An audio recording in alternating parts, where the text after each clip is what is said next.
New day, new other stuff. All right, so got art together. Let's see if Kopi. Kopi, we're not in a relationship yet. I need to be in a relationship with you. Okay. Kopi, Bev, Wendelin. Got it. Kopi is for once not busying herself making coffee when you see her. She rests her head on her hand, staring off into the distance. Kopi? Kopi? She starts, lifting her head from her hand. Oh, sorry. Hey, good to see you. Anything I can get for you today? Why are you staring off into space? Oh, well, it's kinda just what I do every now and then. Most of the time when I don't have customers, I'm kinda just expected to do busy work. You know, if there's time to lean, there's time to clean. But, like, a lot of the time there's pretty much just nothing else to do, so I just dissociate. I guess it helps me deal with the business behind the scenes. I can't imagine the kinds of things you have to deal with. You can.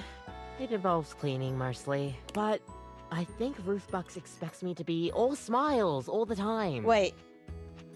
Roofbuck? Oh my god. Do they ever come around? The owner is never around. He just likes being outside of everything that involves boots on the ground. It's like, I can only do so much, you know? Especially when I'm scheduled to have long, grueling shifts. It's always a pain, but gotta do what I can for the corporate machine. It's a strange existence, if I'm being honest. Working every day for a company that wouldn't bat an eye if I went away. They just replaced me with the newer, younger barista that's got skills I wouldn't even dream of. I think there's some baristas out there that can make whole drinks in like 30 seconds flat, and all they have to do is just have some setting in their brain to get going. Me, I like to take my time with drinks. Really make sure that the milk in my hands is at the perfect temperature by really feeling it, you know? Wasn't that where you out? Yeah. Oh, big time. But I'll never let customers see it on my face. Is it unhealthy? Probably. You need a therapist, but I think you can go independent. Will I take steps to fix it? Probably not. Kopi. I just gotta make sure I'm on my game. Otherwise, I'd be tempted to drink a bit of coffee during the night shift. What's wrong with coffee at night? I mean, look, I would never deny myself the taste of a good coffee. You can drink And decaf. I would love to drink it anytime I pleased, but not at night. I don't know if it's just caffeine-induced psychosis or whatever, but you'll get nightmares. Guaranteed. But yeah, I pretty much get wet to the bone here, day and night. So sometimes I just tune out a bit. Do not get me wrong, I do love my job. I couldn't just not make coffee, it's my life, you know? And it's what I'm made for. These hands are as steady as an Arabica, which isn't to say much because they sway pretty badly in the breeze. Gosh, sorry. Feels like I'm rambling again. You're cute when you ramble. Thanks. Apparently the manager felt that way. The owner is super particular about the way I do customer service. We differ in that aspect a lot, I guess, but gotta do whatever I can to help keep the lights on. It'd be nice if you actually took the time to learn about coffee, like you did.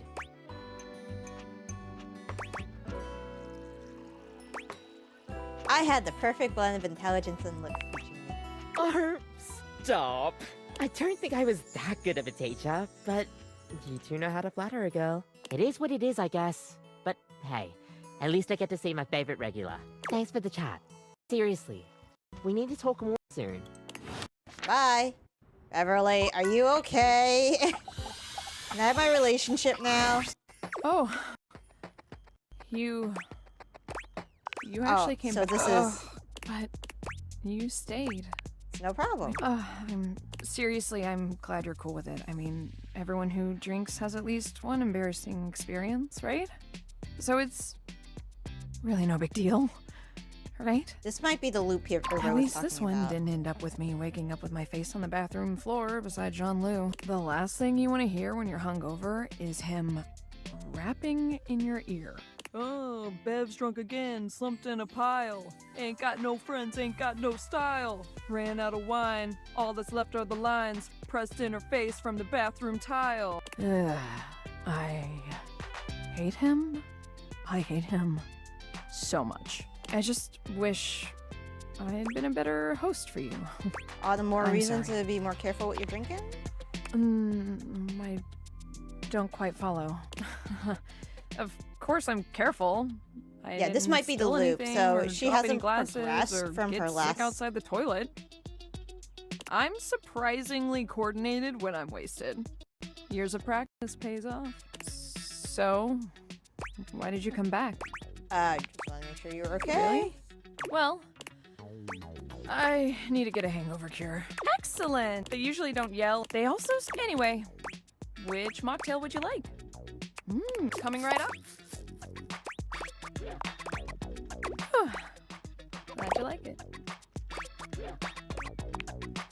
I mean, I know why, but... because I'm so afraid of failure and being alone. I drink to deal with stress, and so my customers will have more fun with me and won't leave. My whole purpose is to serve and entertain. If I can't do that, then what am I? You're someone who is funny and smart and not to mention cute.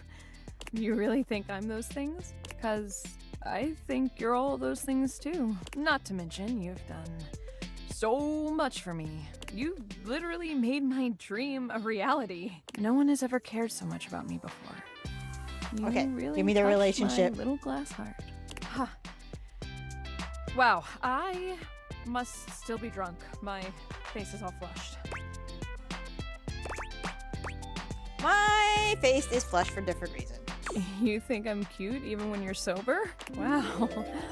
I mean, I think so too. You're cute. I mean, you'll love me even though I'm a lush? Your lush makes me blush. Oh, we're rhyming now. Hell yeah. I am 100 in everything. I am the most fascinating person in this house. Okay, good. We've done that. Phoenicia. Oh, Gwendolyn. Gwendolyn! Can we be friends? Hey there, Looker. I'm glad you're here, and I'm going to cut straight to the chase. We've been meeting up and talking quite a bit for a while, more than most people would if they weren't interested in me. And before you can say anything, I have to let you know how I feel about it all. Let's be honest with each other for a moment. Do I think you are cute? Yes. Anyone with eyes would think that. Thank you. But my needs remain the same. I want to officially just be your friend. Okay. That okay with you? Can we That's fun. hang out I just and need a gawk at the relationship. outside world together? It's always what I've wanted from you. That is so refreshing to hear. Well, thank you for letting me get to know you more. Whenever you want to stare out some more, come find me.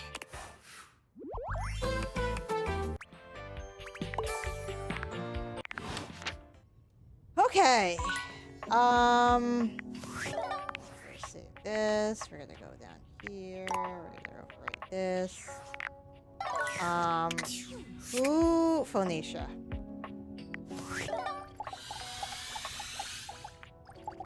If this still works. Good to see you. Yep. Ooh, I can't wait to tell you what's been happening. Fresh tea coming in hot.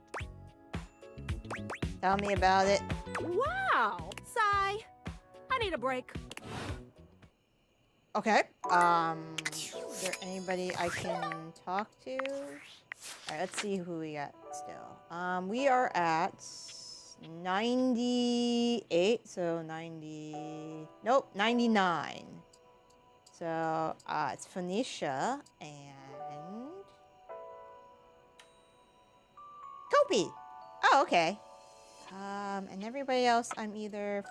Oh, Phoenicia, Kopi, and Hirome. So I'll start with Hirohime when I'm starting to realize people. Who is that? Did I see somebody else? Alright, cool. Oh, I still... Tina, do you want to get with Tony? I'm trying to get everybody together. Where is she?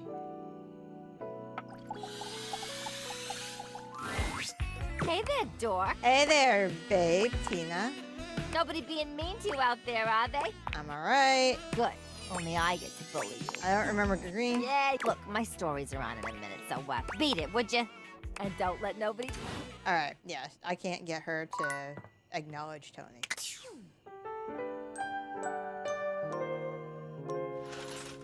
Okay, Phoenicia! Phoenicia is full on sweating, hopping from foot to foot and fanning herself frantically. We with need to her get you hand. checked out. Alert, alert! Ooh, I hope you like your data extra crispy because we're headed for a full-scale meltdown in here.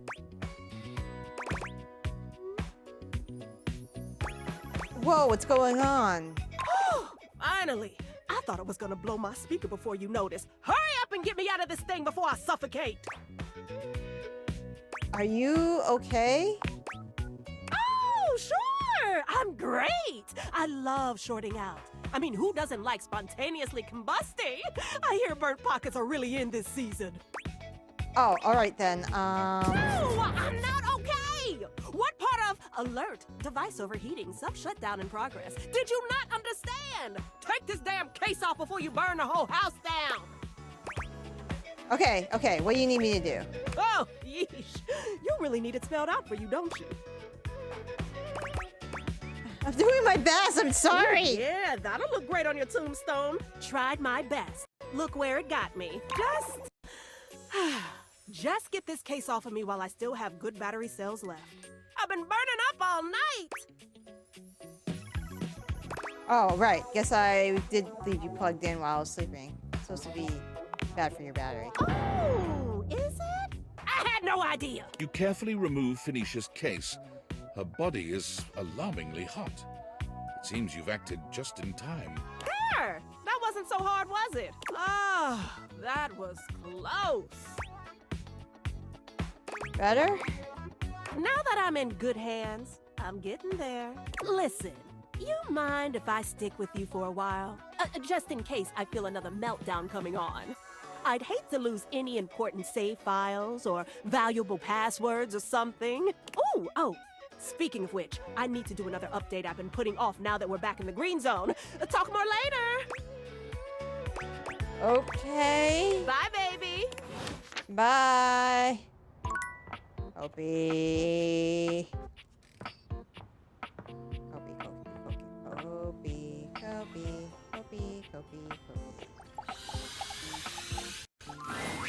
Kopi greets you robotically, lifting her hand to give you a stiff wave.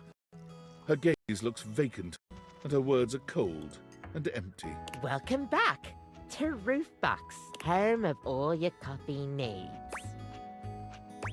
Are you okay? Whatever do you mean, oh fine customer? Roofbox wants to ensure you have a consistent and standardized greeting so that whenever you come to our store, you know that you're getting the best service every time. And your continued patronage is appreciated. Kopi trails off, leaning forward in a sigh that seems to make her entire body droop. Yeah, I can't do that anymore. That was weird. I know. Roofbox wants people to add the Roofbox touch every single time we greet customers. So they're just making me sound like a monotone robot. Take me to your leader. Alright, you get that one. But it sucks too. I feel like every coffee I make for somebody, I learn a little bit more about them. Get to know what they're like. Like you, for instance. Well, I don't really have words for it. Friendly? Sorry, my mind is drawing a blank. Sometimes when we talk, I feel a little out of my depth.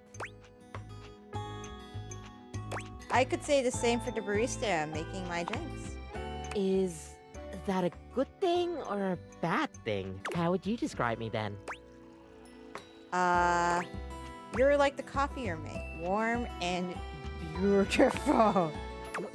Well, I've never received such a review before.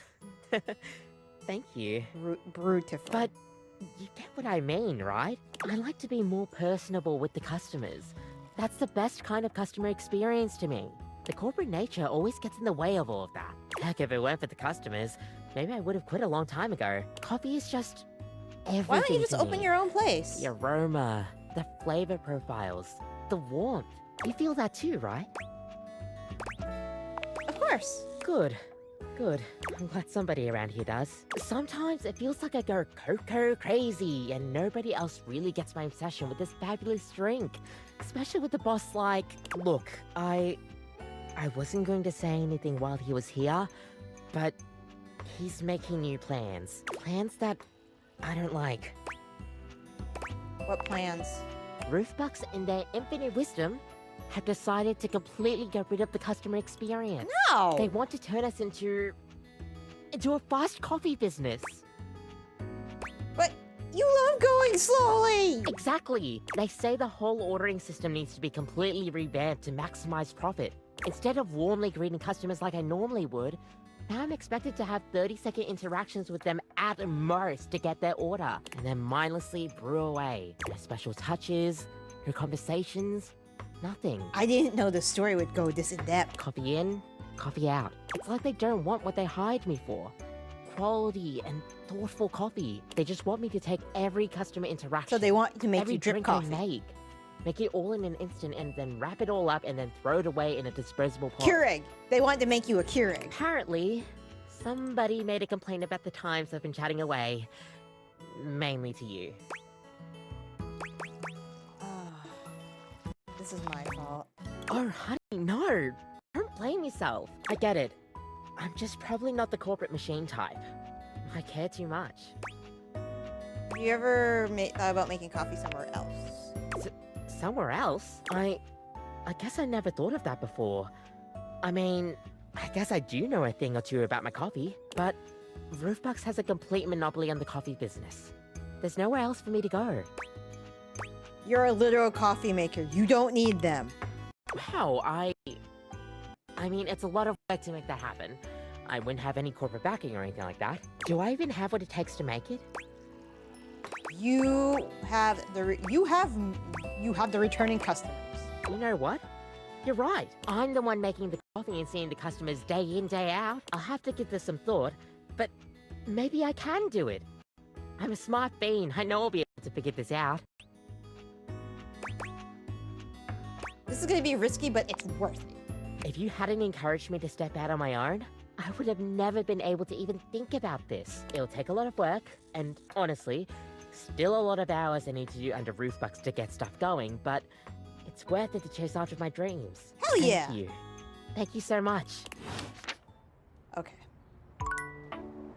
I think I can start realizing people. Let me just take a look. Well, maybe I still need Phoenicia. I think I could start realizing people.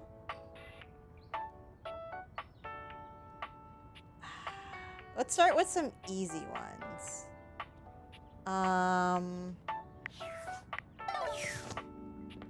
Actually, let me talk to Keith. I might be able to get more candy.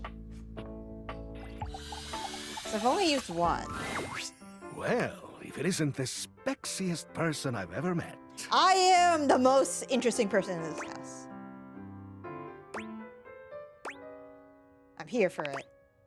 Ah, I thought it was rather clever. Perhaps I'm a bit behind the times. Anyhow, to what do I owe the pleasure?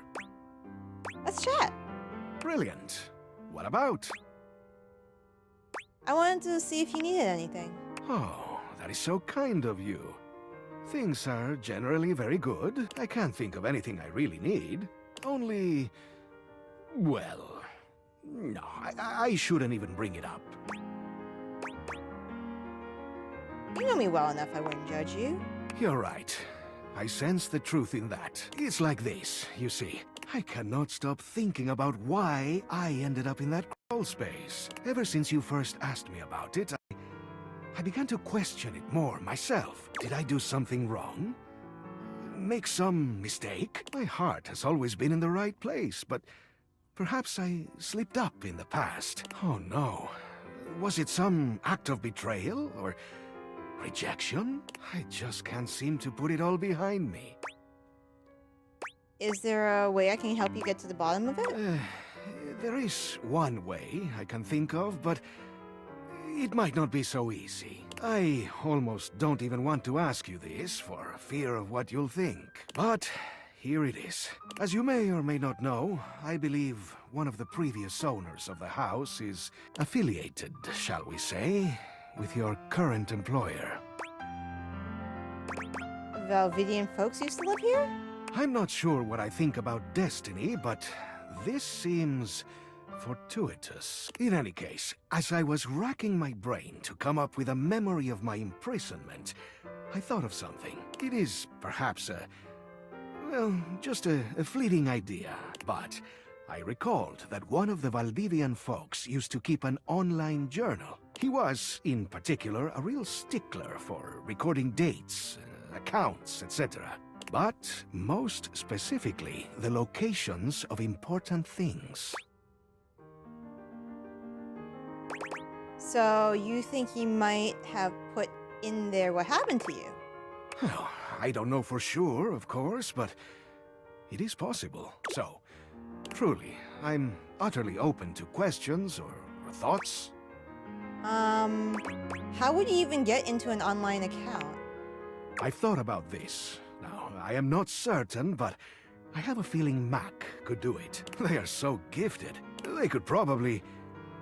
what are the youth calling Oh my it these god, we're days? gonna okay. Hack it.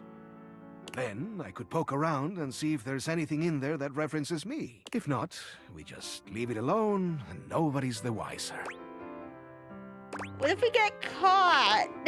We could ask Mac about that, but I don't think it's a big danger. I am not saying there is no risk, but I think Mac is clever enough to pull it off. Do you think there might be personal stuff in there? That is a risk. But he wasn't a very personal kind of guy. He wasn't open, you see. Very mechanical in his dealings. Dare I say it, he was borderline sociopathic. I think that's all I have to ask about this now. So, what do you think? Am I mad for thinking up this strange scheme? Should I just leave the past where it lies, never to be recalled? Or shall we take the plunge together and seek the truth in strange places? I will gladly abide by your decision, whatever it is. Let's hack it. I'm overjoyed. This I have a bad will be feeling the about beginning this. of a great adventure. Next time I see you, we can begin. I need to prepare myself to... Now, before you go, let me take a He narrows his eyes, evaluate, Not that you need it, but take in the scent of the charm. this tasty more. Alright. I have a bad feeling about all of this. This is gonna be terrible. But I'm super freaking curious now.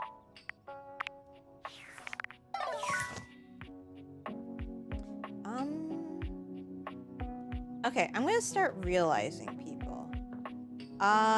Let's start with...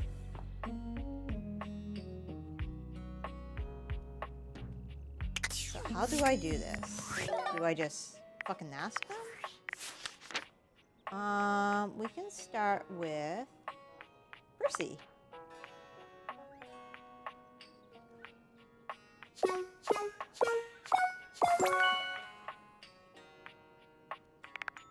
Do I just talk to her after I see that?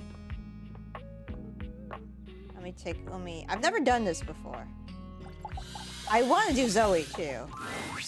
Hey, you didn't think I'd leave the attic for good, did you? I've got some fond memories of this place. Nice to see you, friend. Glad to have a little break from all this growing. I did not realize how much energy it would take to be real.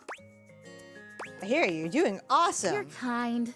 Thank you. Guess I'll jump back into it then. Prissy gets back to her. Wait, how do I do this?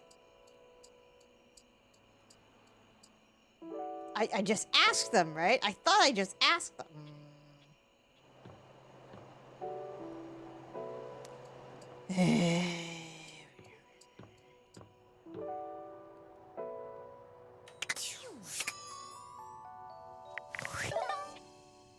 Alright, I'm gonna ask Skylar. Welcome! What can I do for you in my main menu? Let's chat about you. Let's. there's lots I can chat about. Me? Features. Oh, what's on your mind?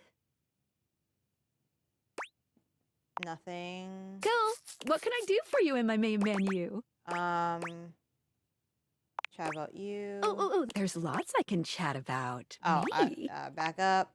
Scooch it. Anything? Ooh, that fantastic red shirt is looking Features and rather utilities. right this way.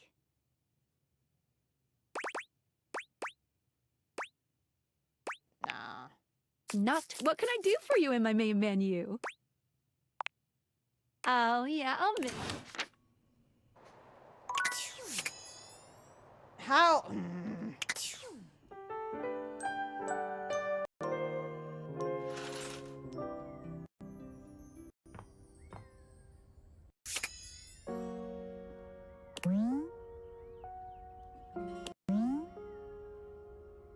Hey, friend.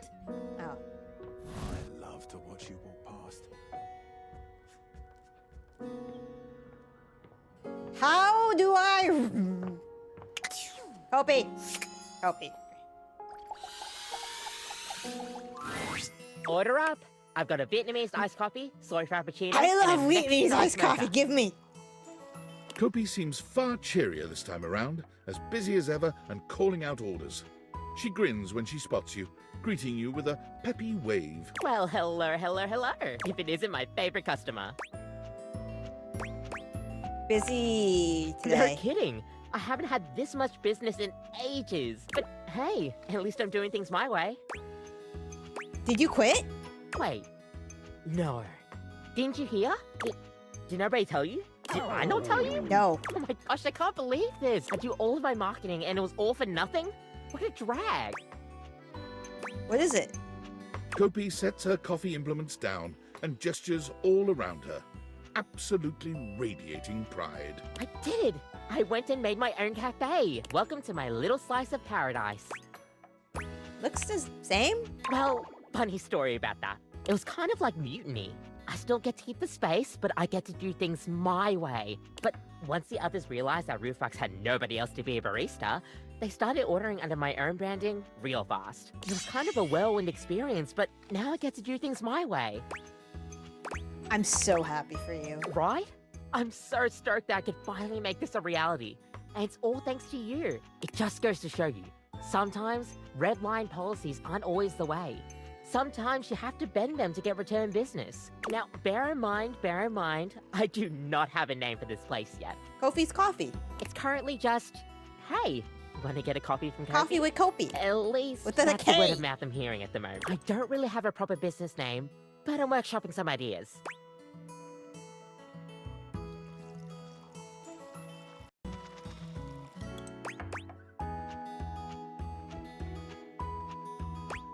Kopiana. Like a Brewigana. The being featuring Kofi? I think... no. Okay. Next time you come around, hopefully I'll have something ready. I seriously can't thank you enough for all of this. Which reminds me, you've been one of my favorite customers, and, well, I don't get this close to just anybody. I think I love you. Like, more than a friend way. I love you too. Maybe it's too much to ask, and it's just wishful thinking on my part, but I've been seeing the signs from you. I think I'm ready to take this to the next step. Cream it to my coffee. Do you think we could be more than just barista and customer? I love you. You're so cute. Really? Gosh, I'm so glad. Kopi, with you as her right hand, thrives in the coffee business. Under her leadership, the house's coffee has never been better. Customers are satisfied and have started to take a keen liking to chatting away with Kopi. Your love and support has shaped her new perspective on life and coffee. She insisted all of her new drinks be dedicated to you, with your name adorned on the menu. Without the shackles of corporate greed over her, she is the go-to spot for anybody looking to get a nice warm reception. She's happy to have you right by her side, eagerly awaiting for you to try her next cup of coffee.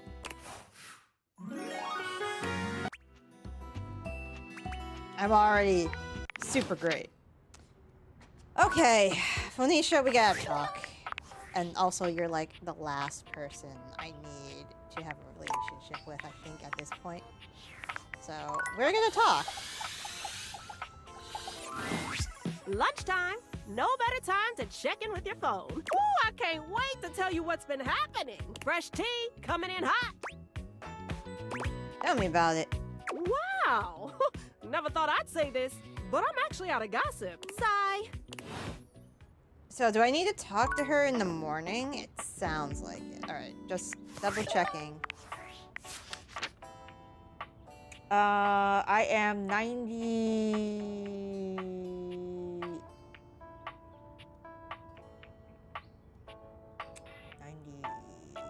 100. So I do have only one more person, and it's a Phoenicia.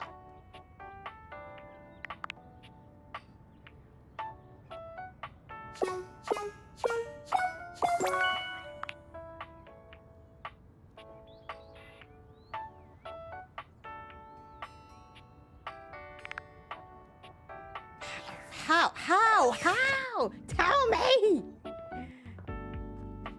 Parker!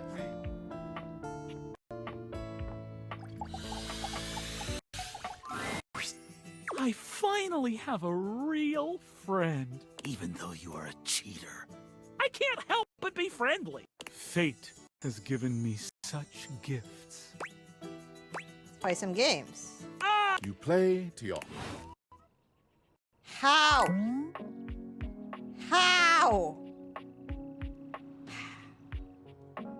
I have no one else to talk to. I don't know what to do. I'm gonna Joe check. Hold on.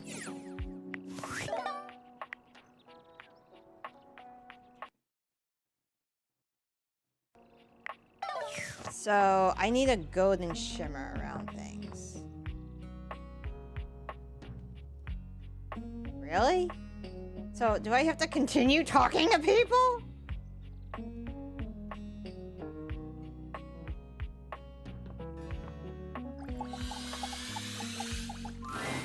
Hello, lover. Oh, hi, Art. Oh, God, the human is back? Why? Now, Doug, remember who this is? Remember what she's done for us. Maybe be a bit less nauseating. Thank you, Art. Kind of my thing, though. Have you made anything new? Yes, wondrous things. Paintings, poems, sculpture. I pointed at the toilet and said, "So is that art?" And he said, Duchamp beat you to that idea by over a century. and I said, "Shut the fuck up." We still have a lot of catching up to do.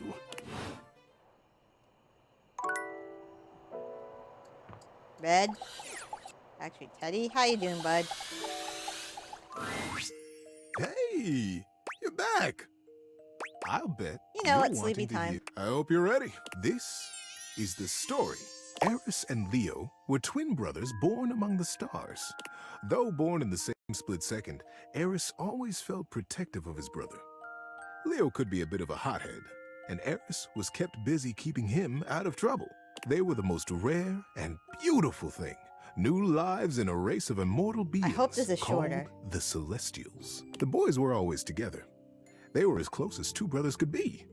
They knew each other's minds. They trusted each other with every truth and every question. When Eris grabbed the comet's tail with both hands, Leo knew to stand in front of it and play the comet's head like a friendly dog. When the boys were old enough, they were brought before the Council of Elders. The time had come for them to receive the greatest gift of their lifetimes. You see, I know you look up at the stars. I know we all marvel at their beauty and their mystery. But the stars look down at us, too. They treasure us. They do, don't they? The chance to live a human life, to be born here and live here and experience our world is the most precious rite of passage. And for Eris and Leo, the moment had arrived. Are you telling me something? They were led slowly into the abyss of the council, right up to the throne of the Elder. "It is time, my sons," he intoned. "It is time for you to be born again. You will come to me separately and chart your course through your human life. You will decide the things you will see and things you will experience. And when you leave my chamber, you will forget what we have said. When you are born on Earth, you will forget your life here, and you will be fully and only human. Leo looked from the elder to his brother and bit his lip. Sir, he began, when we get there, when we are born, will I know my brother? The elder smiled kindly. Yes, Leo, you will know him as your brother. But the closeness you feel here will not necessarily go with you. If you choose to have that closeness as humans, it will be up to you when you are old enough to create it in your lifetime. Eris smiled and slipped his hand into Leo's. Don't worry, Leo, he whispered. We'll remember each other, I promise. Each boy went with the elder and planned his life as a human. And when they were reunited in the abyss, they smiled at each other with the impish excitement of what they were about to do. It was the greatest adventure either one of them could have imagined. And they would get to do it together. Are you ready? Asked the elder. The boys caught each other's eyes and smiled. Yes, sir. Then take a deep breath and close your eyes. When you open your eyes, your journey will have begun. And so, Eris and Leo were born as brothers here among us. Among us. Among us, yes. Among us. They chose to be born in a small town outside the city, where it was dark enough that they could still see the stars. I wish I could tell you that they immediately remembered their love and their closeness, but it took them a while. While they were always together, they fought constantly. They questioned why they had been born as brothers.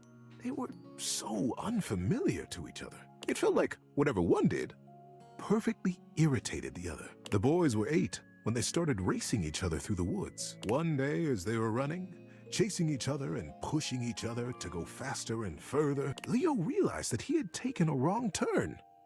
The trees looked unfamiliar, and the air started to smell strangely open and deep. But Eris was hot on his heels, and he couldn't stop. He couldn't be caught, pushing himself forward, blinded by the competition. He didn't notice when the dirt underfoot turned to rock, and when the rock began to thin into a great, high cliff. He pulled himself up short in a panic, but it wasn't quite fast enough, and his momentum carried him bodily over the edge. Time slowed as Leo fell, and he realized in a flash that he was about to die. Oh no. And that's when he felt a small electric hand grip his wrist. Eris pulled them both out of the air, hurling his little body backwards and tumbling both of them onto the rocky path behind the sheer face. Leo felt a small rock slice into his hand, felt the blood pouring out over his arm and Eris. But he was alive. Gulping air, he turned to look back at his brother, and they caught each other's eye. For the first time in their young lives, there was a recognition. What it was, neither of them could have said, but they knew each other then. On the cliffside, sheened in sweat and blood, they became brothers. The years that followed saw them growing ever closer, taking each adventure in stride and together. They were 22 when they decided to learn how to fly. They went up together in small planes, learning to take off, to land, and then to do flips and loop-de-loops. They would laugh as their plane cavorted through the sky and smiled contentedly as the wheels touched back down to Earth. The day the plane went down was a flight like any other. Nothing had gone wrong. There was no great conflagration, but the plane began to fall from the sky. Leo couldn't get the engine to start again, and the landing gear wouldn't respond to Eris smashing the buttons. The plane crashed through trees and grass and came to rest on a green hillside under a cloudless sky. Leo freed himself and tumbled out onto the grass. He dragged his body up the side of the plane to find Eris, unconscious in another seat. Eris, wake up, get up. Eris, get out of the plane. Eris lay still. Eris! Leo breathed, his heart rate slowing. Eris, open your eyes. And still, Eris did not move. Time slowed again. The realization that Eris would not move came slowly. Like a great wave crashing over him, Leo felt the light go out of the sun. Leo brushed the scar on his palm left by the rock at the cliff face.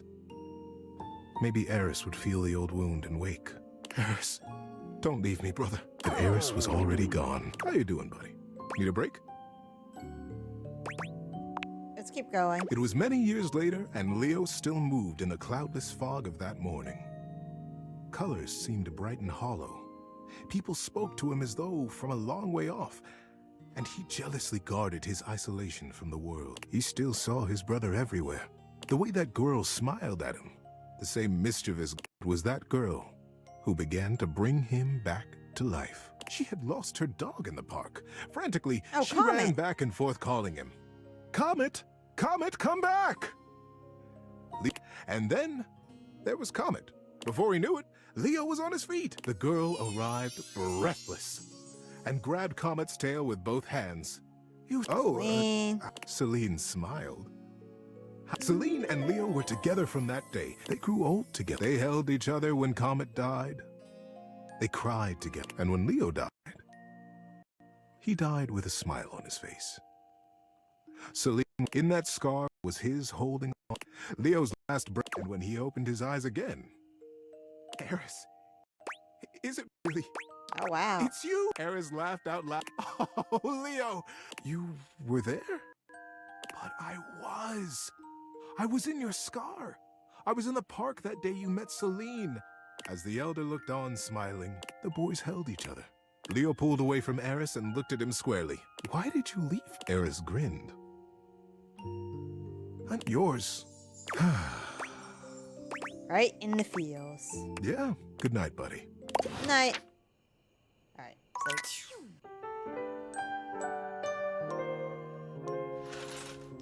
Alright, I'm gonna figure out this realization thing. I'll be back.